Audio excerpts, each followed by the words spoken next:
આમોદમાં લોહી તરસ્યા શ્વાનોનો કહેર, બાળકોની ચીસથી ગૂંજી ઉઠ્યું પ્રશાસનનું પાપ. તંત્રની નિર્ભરતા વચ્ચે માસૂમોના જીવ જોખમમાં. આમોદ શહેર જાણે હડકાયા શ્વાનોના હવાલે હોય તેવી ભયાનક સ્થિતિ નિર્માણ પામી છે. તંત્રના પોલા દાવાઓ અને કાગળ પરની કામગીરીની પોલ ખોલતા કિસ્સામાં વાટા વિસ્તારમાં 12 વર્ષના માસૂમ બાળક પર જીવલેણ હુમલો થતા સમગ્ર પંથકમાં રોષની જ્વાળાઓ ભભૂકી ઉઠી છે.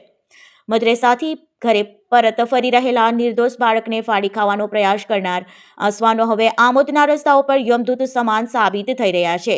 અગાઉ પણ ભરબજારમાં અને મસ્જિદ પાછળના વિસ્તારોમાં બાળકોની આંખો ફોડી નાખવા સુધીના હુમલાઓ થયા હોવા છતાં પ્રશાસન હજુ પણ કોઈ મોટી જાનહાનિની રાહ જોઈને બેઠું હોય તેવું લાગી રહ્યું છે.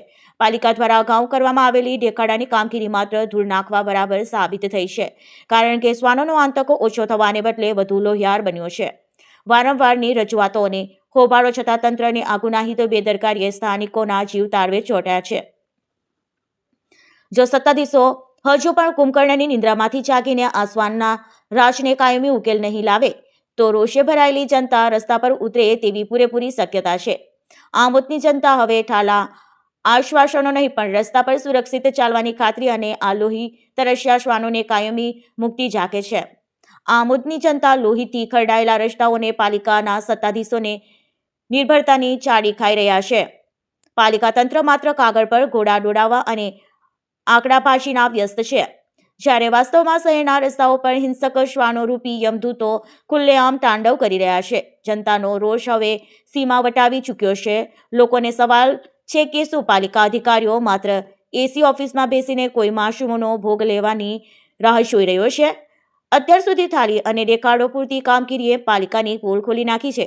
શહેરના કરદાતા નાગરિકો હવે કોઈ પણ બહાનાબાજી સાંભળવા તૈયાર નથી. જો આ રક્તપાત સમાન સમસ્યાનો 24 કલાકમાં કાયમી અને ધારદાર ઉકેલ નહીં આવે તો ઉગ્ર આંદોલનના ભડકા પાલિકાના સત્તાધીશોની ખુરશીઓ હચમચાવી દેશે તે નક્કી છે. આમોદની જનતા હવે આ શ્વાનો નહીં પણ પરિણામ ઝાંખે છે. બિસ્મિલ્લાહ મોહમ્મદ ભઠ્ઠી. શું થયું હતું? કૂતરું કહ્યું આ ભાઈને કયા આગળ?